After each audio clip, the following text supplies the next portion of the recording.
Assalamualaikum warahmatullahi wabarakatuh. Waalaikumsalam. Selamat sejahtera untuk kita semua dan selamat siang. Pak Azim, para panitia, para tokoh undangan, Bapak, Ibu, saudara, adik-adik sekalian yang saya muliakan.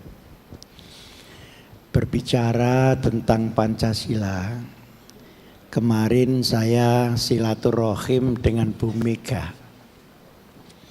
Kurang lebih jam 11, ngobrol sampai jam 12.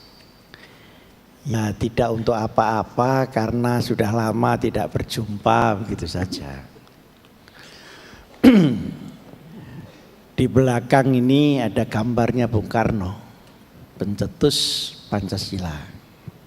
Saya setuju kalau Ibu panitia tadi menyatakan bahwa Pancasila ini anugerah dari Yang Maha Kuasa kepada bangsa Indonesia, tentu melalui founding fathers-nya.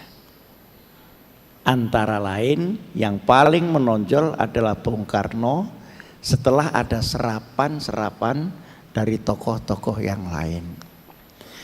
Bu Mega menyatakan, Pak Azim, ini Pancasila sedang dipolemikan lahirnya. Tanggal 1 Juni apa tanggal 18 Agustus. Lalu saya tanya, menurut Ibu bagaimana? Ya itu tidak usah dipolemikkan karena 1 Juni itu kelahirannya, 18 Agustus itu akte kelahirannya. Tepuk tangan. Jadi di sini perlu imigrasi ini untuk pencatat sipil ini membutuhkan waktu kurang lebih 1,5 bulan. Jadi 18 Agustus adalah penetapan konstitusinya tentang Pancasila itu. Nah, yang kedua, saya sampaikan kepada Bu Mega, Bu, sekalipun Pancasila ini hebat, tetapi menurut pendapat saya, sejak lahirnya sampai sekarang belum terrealisir secara utuh, filosofis dan praktis. Masih terus dalam proses, termasuk ketika zaman Bung Karno. Nah, dari 17 Agustus sampai 45 berjalan 4 tahun, 1949 ada maklumat wakil presiden yang kemudian melahirkan pemilu 55, melahirkan demokrasi liberal yang tidak pas dengan konsep Pancasila itu. Kemudian karena terancam perpecahan ketika itu, dari tahun 45 sampai 59 sampai 49 dengan berbagai macam pemberontakan, maka tanggal 5 Juli ada dekret presiden untuk kembali ke Undang-Undang Dasar 45 inklusif mukaddimahnya yang berisi Pancasila itu. Nah, begitulah beliau semenjak itu, Bung Karno tahun 49 sampai 55 mendrive Pancasila itu di dalam kenyataannya. Tetapi waktu itu terlalu pendek untuk merealisir Pancasila yang begitu filosofis, begitu humanis, komprehensif dan sifatnya universal. Malah belakangan masuk angin tahun 65 akhirnya terjadilah tarik menarik antara kiri dan kanan itu, kemudian lahirlah Orde Baru. Nah, Orde Baru ada P4. Ada apa? P4 itu singkatan apa? Pedoman, penghayatan, pengamalan Pancasila. Tapi sayangnya itu hanya artifisial. Orang disuruh mengaparkan butir-butir saja. Jadi Pancasila itu seperti butir saja, seperti banyak telur begitu saja. Manggala-manggalanya ini begitu aktif membuat kursus-kursus, tapi anehnya pada saat reformasi di mana Undang-Undang Dasar 45 diubah, termasuk menabrak beberapa prinsip-prinsip Pancasila itu, yang mempelopori manggala-manggala P4 yang ada di MPR itu. Nah ini yang tepuk tangan ini belum kebagian jadi MPR ini. Nah begitu masuk reformasi, ada satu adagium di dunia ini bahwa tidak pernah ada undang-undang dasar yang tidak memerlukan perubahan pada proses zaman. Termasuk Amerika Serikat sendiri pernah mengamandemen beberapa pasal dari Declaration of Independence itu. Tetapi perubahan undang-undang dasar yang begitu mendasar itu harus sesuai dengan kebutuhan ketika itu, bukan sesuai dengan selera orang yang mengubah. Nah yang di Indonesia ini perubahan ini sesuai dengan selera yang mengubah. Sampai 4 kali diubah lagi. Dan sifatnya lebih banyak reaktif terhadap kondisi rezim sebelumnya daripada filosofis bangsa Indonesia. Jadi saya pernah mempertanyakan di Lemhanas, reformasi ini rekonstruksi Indonesia atau revolusi Indonesia, atau hanya reaksi dari rezim ke rezim, sehingga apa yang dulu dirasakan tidak enak pada zaman Pak Harto itu dibongkari semua. Sehingga dengan demikian ketika orang tani ini sedang menyiangi tanaman, ini kan harus mencabut rumput-rumputnya, Bu, supaya padi ini tumbuh subur. Tapi karena terlalu semangat, padinya ikut tercabut. Akhirnya sampai sekarang tidak panen-panen Republik Indonesia ini. Kecuali panen masuk angin itu tadi. Nah, para bapak dan saudara-saudara sekalian, ini saya akan membagi pembicaraan saya dalam 3 bagian. Coba sekarang Pancasila ini kita bandingkan dengan filsafat negara yang tidak Pancasila. Yang kedua, mengapa Pancasila nggak selesai-selesai menjadi kenyataan, sekalipun didiskusikan terus, bahkan sekarang mendiskusikannya pun sudah mulai malas. Yang ketiga, kira-kira apa yang akan terjadi di belakang? Tapi kira-kira saja, karena saya ini kan bukan dukun. Nah, pertama di Pancasila ini ada ketuhanan yang Maha Esa.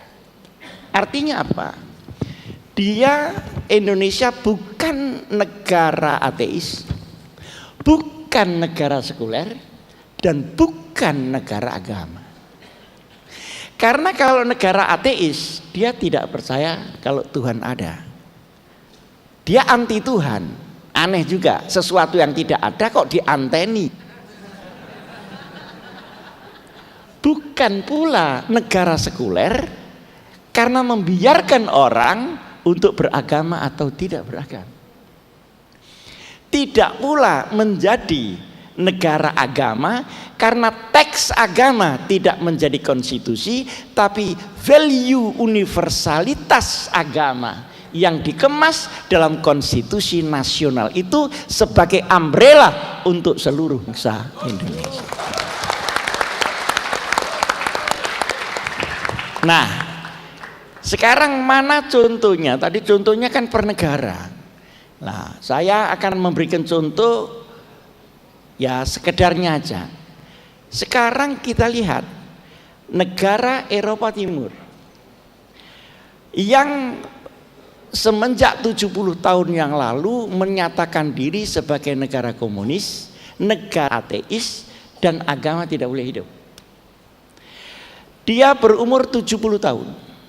Komunisme di dunia mulai tahun 20-an dan ambruk pada tahun 90-an dengan glasnost perestroika oleh Brezhnev, oleh Gorbachev. Padahal untuk mendirikan negara yang tidak bertuhan ini, di dalam catatan sejarah tidak kurang dari 110 juta orang harus mati untuk revolusi. Ternyata setelah 70 tahun ambruk.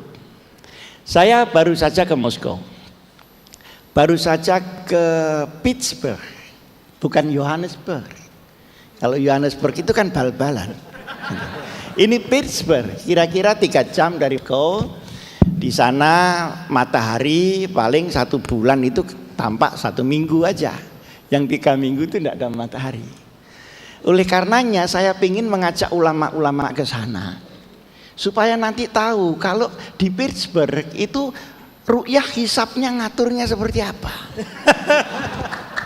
Karena bulannya tidak tampak, padahal ru'yah itu berdasarkan pengincengan. Apa pengincengan itu? Bagaimana? Nah, ya ini hanya untuk memperluas wawasan aja, untuk memperluas. Tapi tiketnya yang mahal. Nggak tahu kalau Pak Hasim itu mau niketin saya ke sana. Ya. Supaya ada wawasan global daripada pemikir-pemikir agama kita. Nah, saya terus ke Cekoslowakia dan terus ke Hongaria. Dalam kondisi reformasi sekarang di negara komunis yang berubah, 1, orang mulai boleh beragama, 2, orang mempunyai hak pilih, orang mempunyai hak untuk memiliki harta, kemudian dia tapi Katolik.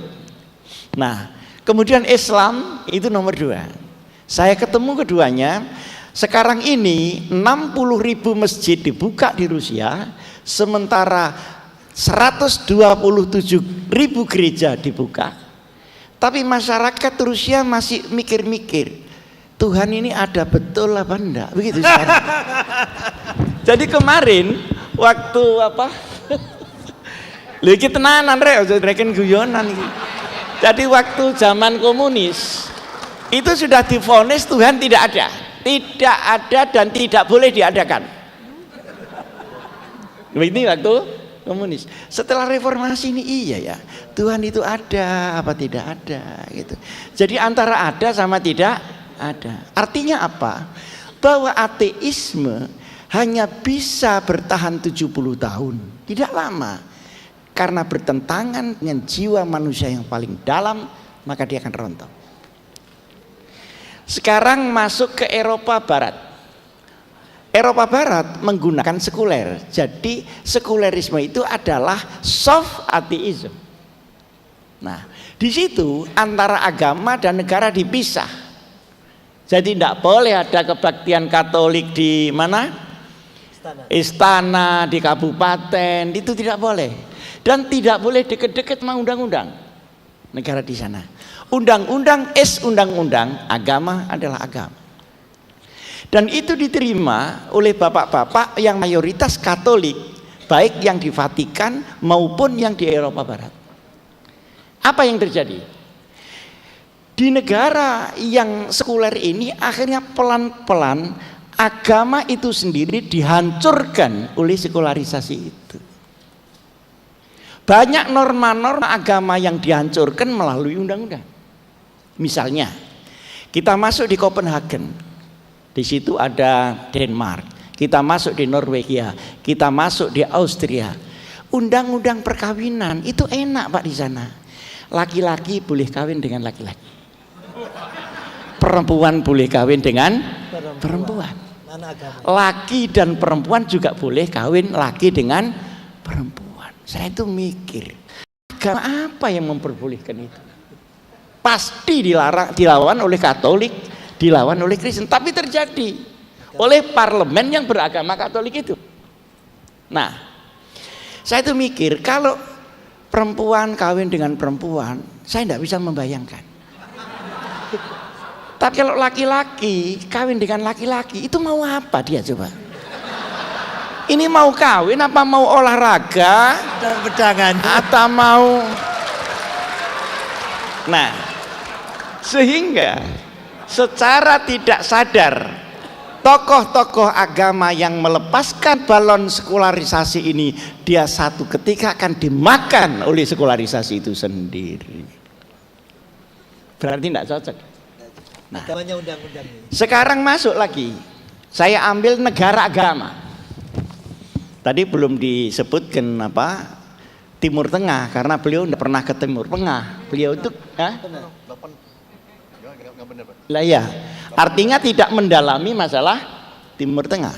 Nah, sekarang Timur Tengah kenapa menjadi negara agama? Karena banyak faktor. Faktor pertama, agamanya mono agama. Agamanya ini mono agama. Kalau di sini ini kan multi agama. Jadi di sana itu Islam semua. Jadi kalau dikasih Islam, semua orang mau dengar. Karena yang tidak Islam tidak boleh dan tidak ada. Nah, tetapi harus diingat, agama adalah suci. Negara tidak ada yang suci. Karena dia didrive oleh orang. Sehingga selalu akan ada jarak antara agama yang ideal, yang suci dengan kenyataan negara, sekalipun dia ngeklaim negara agama. Saya sudah mulai dari Turki sampai Saudi Arabia sampai Teluk itu umumnya mengatakan negara Islam. Ya, ada yang tenang, ada yang setengah tenang, ada yang ribut, ada yang apa itu perang terus dan sebagainya dan sebagainya. Artinya apa? Artinya seperti di Afghanistan, orang sesama Islam saling bunuh. Saya masuk di Pakistan. Di Pakistan itu di Islamabad ada satu tempat yang ditempati oleh orang Sunni dan Syiah sekaligus untuk khol. Jadi gantian gitu. Mereka juga saling bunuh. Apakah saling bunuh itu Islami? Tentu tidak. Tapi berada pada negara Islam. Artinya ketika kita pergi ke Irak, Saddam Hussein, ada Kurdi di situ, ada kemudian Syiah, ada Sunni. Itu semua juga saling bunuh. Apakah saling bunuh itu Islam? Tidak. Saling bunuh itu adalah perilaku orang Islam yang tidak paham Islam, kemudian menggunakan Islam secara tidak baik, sehingga antara Islam dengan orang itu ada jaraknya.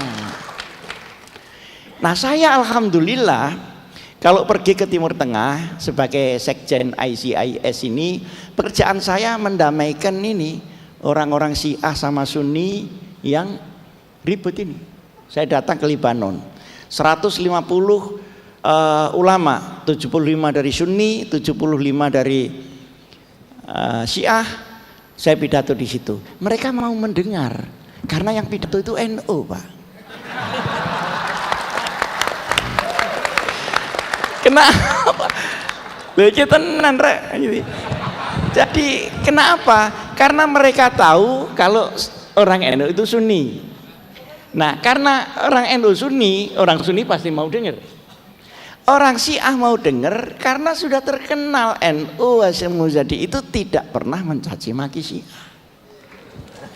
Semua masing-masing pada posisi dan pikirannya asal tidak melawan Allah dan Rasulullah Sallallahu Alaihi Wasallam. Nah, pidato saya begini, ini rahasia, jangan ngomong-ngomong orang lain. Para bapak, baik yang Sunni maupun yang Syiah, kita lahir Sunni, lahir Syiah itu setelah Rasulullah Sallallahu Alaihi Wasallam.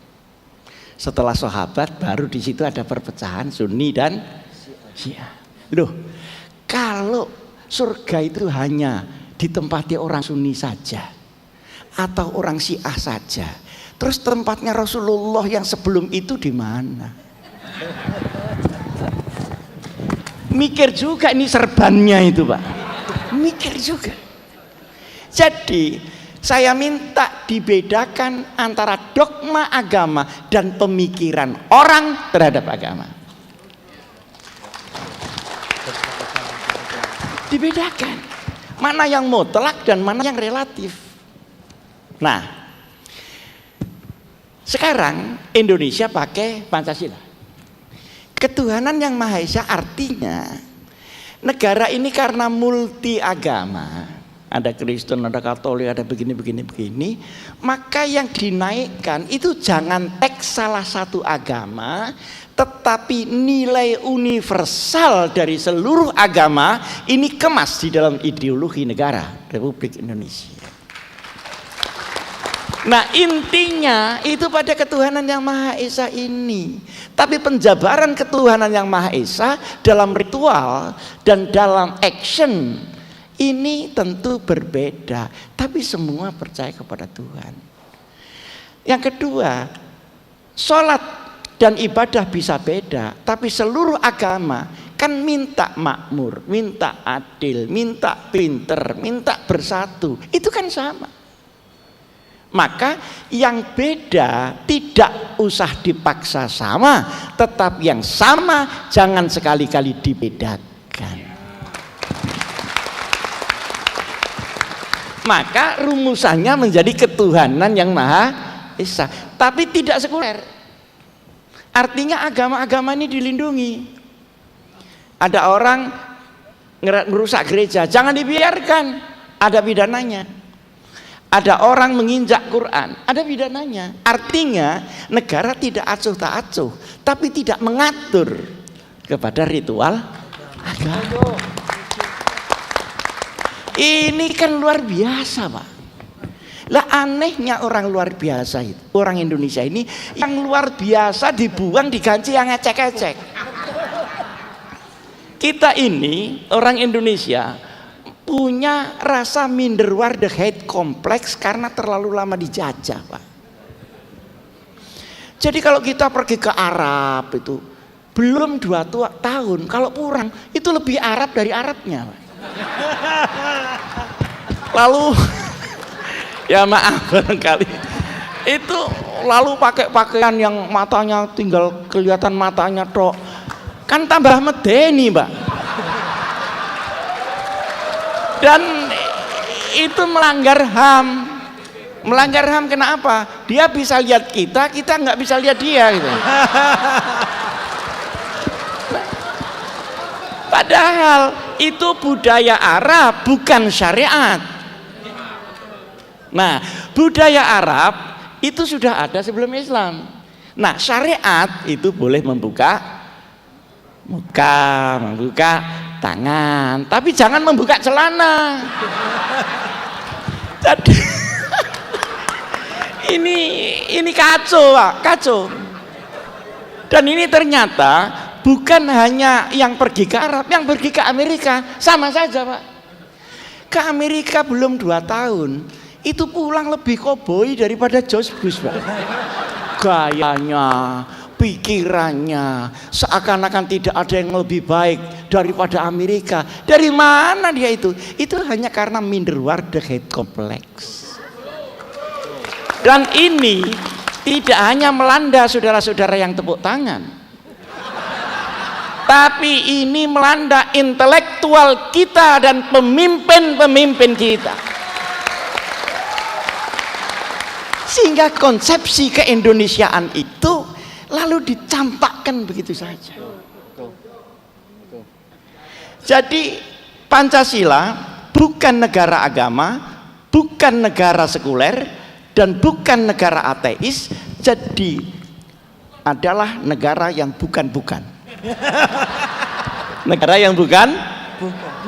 Nah, itu dari segi ketuhanan. Dan kita tidak usah merasa terkekang orang Islam itu dengan adanya Pancasila. Terkekang apanya? Karena itu adalah inti daripada syariat. Kenapa tidak teksnya? Karena teksnya ini harus berjalan pada civil society, bukan pada nation state. Nation state ini umbrella for all. Kalau ingin melakukan sendiri, silahkan pada jamaiyah yang disebut civil society. Silahkan di NU, silahkan di Muhammadiyah, silahkan di PGI. Begitu. Dan konsep ini luar biasa, Pak. Coba bandingkan dengan tadi ateisme, negara agama, dan negara sekuler. Sekarang persatuan. Kenapa persatuan Indonesia? Kok tidak diteken persatuan dunia? Loh, Quran itu bilang persatuan itu kebangsaan, Pak. Internasionalisme itu ta'aruf. Saya tidak pakai dalil karena tidak semuanya ngerti dalil. Dan yakinlah bahwa saya kiai pasti ada dalilnya, gitu aja. Pasti ada dalilnya. Inna khalaqnakum min zakarin wa unsa wa ja'alnakum syu'uban wa qabail lita'arafu. Jadi bangsa dan kabilah ini dibuat dengan identitasnya sendiri. Internasionalisme itu adalah ta'aruf, lita'arafu. Artinya interdependensi.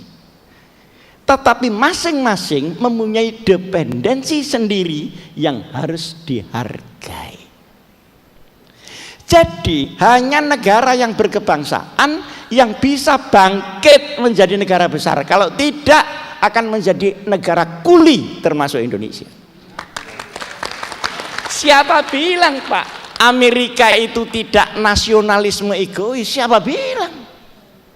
Itu anak buahnya hilang aja di Papua 2 orang aja, udah negaranya ribut sampai mana-mana. Tapi kita yang digantung di mana-mana, tenang.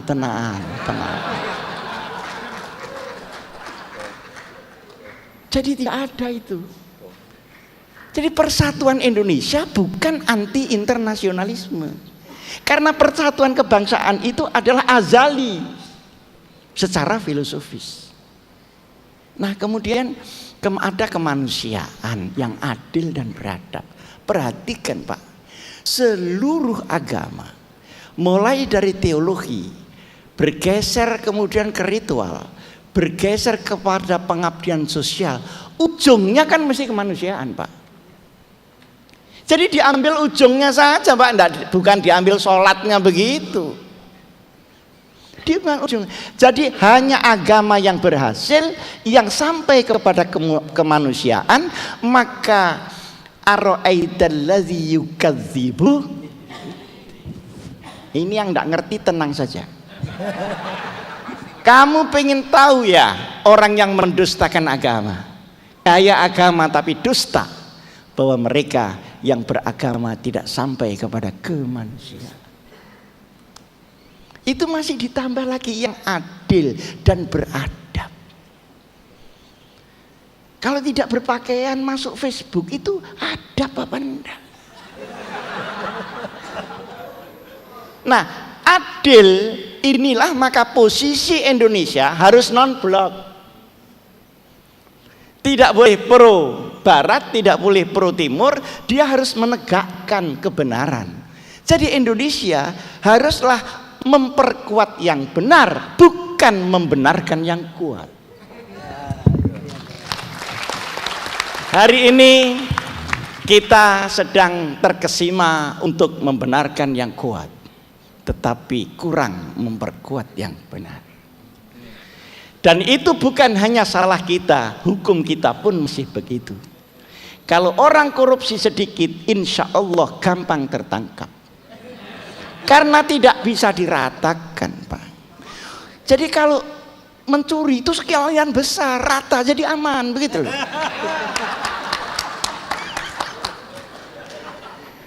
Jadi semua bicara senturi, sak DPR-nya. Supaya dibuka ini seterang-terangnya, akhirnya ditutup segelap-gelapnya. Ini yang tepuk tangan belum kebagian aja. Coba kebagian. Nah, artinya ini besar ini Pak gitu loh. Nah, sekarang kita masuk ke 4, itu lebih jitu lagi Pak itu Pak. Perhatikan Pak kata-katanya. Saya yakin bahwa ini anugerah yang maha kuasa. Kerakyatan. Bukan keelitan Pak. Kerakyatan. Tapi yang dipimpin. Jadi kita memerlukan bimbingan. Tidak dibiarkan hanya atas nama demokrasi. Yang dipimpin. Tapi pemimpin ini dalam hikmat kebijaksanaan, itu pun masih dalam permusyawaratan, dalam perwakilan, lengkap. Saya ingin tahu hikmah itu apa. Saya pernah belajar filsafat, ya jelek-jelek lah, sekalipun dari pesantren saya juga belajar filsafat, tapi ya enggak jelek lah, lumayan gitu. Yang namanya hikmah adalah inti daripada fenomena. Jadi kalau ada hukum, itu hikmahnya adalah keadilan. Kalau hukum tidak sampai keadilan, maka dia baru teks hukum, informasi hukum, dan ilmu hukum, tapi bukan hikmah hukum. Hikmahnya ekonomi adalah kesejahteraan yang merata. Nah, ketika ahli ekonomi cuma memelaratkan rakyat, kemudian menghisap dari bawah ke atas bukan atas ke bawah, maka teori ekonomi itu tidak sampai kepada hikmat ekonomi. Sekarang politik itu apa? Hikmahnya politik adalah penataan kenegaraan dalam sebuah sistem sehingga melahirkan ketertiban toto tentrem kerto Rarjo. Tapi ketika politik ini menjadi politisasi dan dipolitisir, akhirnya politik artinya ngakali. Oh, saya dipolitiki, berarti dia baru diakali. Tapi mencari orang yang diakali di Jakarta ini sudah sulit, karena masing-masing orang sudah bisa mengakali sendiri. Jadi politik itu esensinya di situ. Kalau politisi di situ dia pahlawan Pak, pahlawan. Saya masih ingat pada waktu saya kecil, kalau ada anggota parlemen datang ke desa saya, dielu-elukan oleh orang sekampung. Sekabupaten turun semua. Ini Kiai Wahid Hasyim anggota parlemen mau datang, kita datang semua, naik cikar, naik dokar. Sekarang Pak datang, ya paling dimintai uang. Mana kemarin itu? Waktu caleg kok belum lunas, ini bagaimana? Jadi ini sama-sama politisi loh Pak. Tapi politisi yang sampai kepada hikmahnya dan politisi yang sampai kepada action berdasarkan nafsunya masing-masing. Hikmah itu besar, kebijaksanaan. Jadi bijaksana, jangan maunya sendiri dan jangan lempar tanggung jawab. Kalau pemimpin lempar tanggung jawab, dia bukan pemimpin tapi pemain, bukan pemimpin. Kenapa tidak diambil tanggung jawab itu? Saya tidak tahu, saya bersih. Bersih apa tidak? Biar rakyat yang bilang bersih. Kok dia bilang sendiri bersih? Nah, jadi antara pemain dengan pemimpin ini cuma sedikit saja bedanya Pak. Kalau pemimpin itu memimpin kita semua, kalau pemain sedang mempermainkan kita semua. Hikmat kebijaksanaan dalam perwakilan. Saya pernah usul kepada Bapak Presiden, tapi yang usul saya ya tidak didengar Pak, usulnya apa? Pak, Indonesia ini yang pilihan langsung asalnya kan cuma parlemen. Kalau ditambah ya pilihan presiden saja, yang lain-lain itu perwakilan aja. Untuk memasukkan kata-kata hikmat perwakilan. Coba sekarang pilkada di mana-mana hanya menyibukkan MK saja, Pak.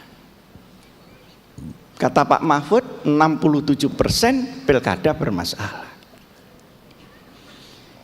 Dan masalahnya bukan hanya politik, ya ekonomi, karena sedotan dana baik di KPU maupun di kandidatnya.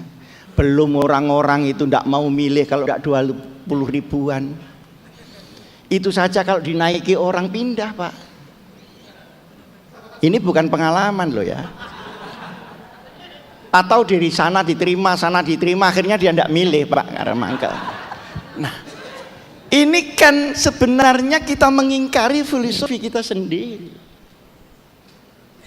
Terus yang kelima lebih dahsyat lagi, keadilan sosial. Keadilan sosial itu komprehensif loh Bu, karena sosial itu ya hukum, ya pendidikan, ya perlindungan, ya ekonomi, ya segala macam, kesehatan, itu sosial. Jadi yang namanya keadilan sosial adalah keadilan komprehensif. Perkara orang kaya atau miskin jangan ditentukan oleh adil apa tidak, tapi ditentukan kapasitas dia di dalam menjalankan kehidupan. Coba. Jadi saya selalu katakan, orang-orang Islam, orang-orang seluruhnya yang beragama, orang-orang Indonesia semua, sudah jangan ragu-ragu kepada Pancasila itu. Nah, sudah, ini satu bagian. Bagian yang kedua, hari ini kita sedang ragu terhadap Pancasila.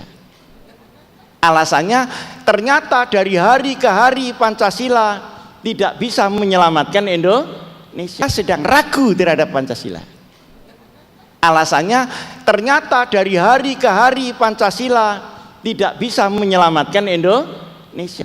Padahal ini bukan Pancasilanya yang salah. Pancasila tadi belum perfect di dalam tata laksananya.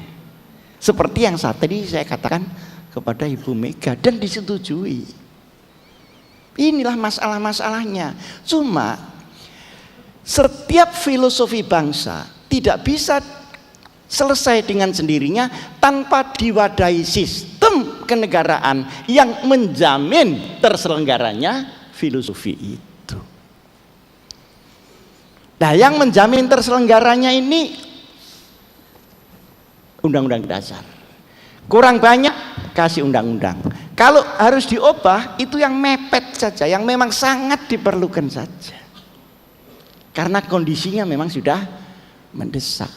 Ya, yang dimainin itu pada tingkat undang-undang, jangan pada tingkat undang-undang dasar. Para bapak, sayangnya dulu P4, Pancasila dan UUD 45 yang di P4-kan itu hanya artifisial, tidak dihayati apalagi dilakukan. Karena yang ngasih ceramah sama yang diberi ceramah itu aslinya sama bohongnya, Pak. Ya, tapi karena ada dananya ya enggak apa-apa, mari kita bohong bersama-sama. Nah, sayangnya di situ. Satu. Yang kedua, partai itu ketika itu 3 sebenarnya sudah bagus.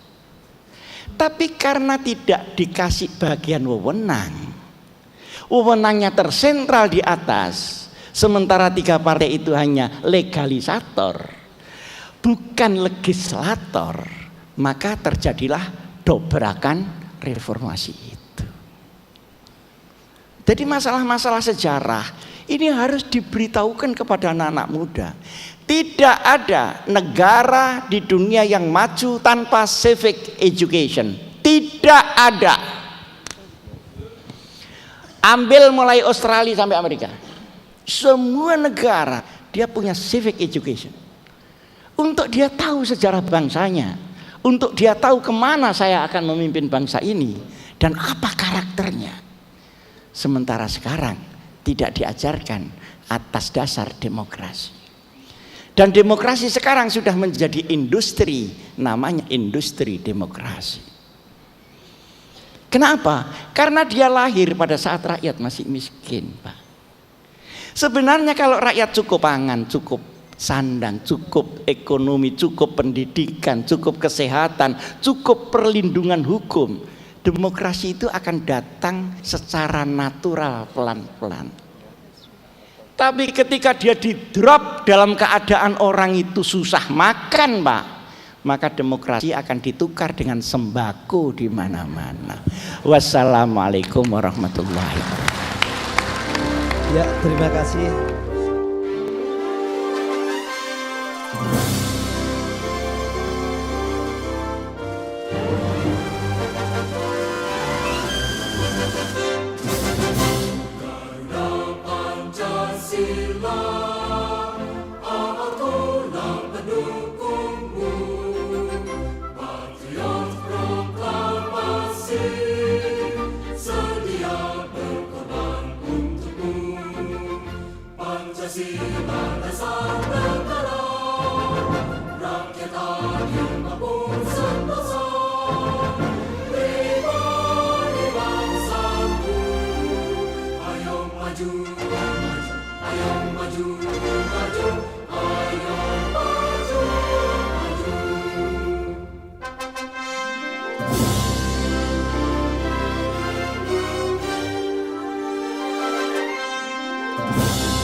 Pancasila.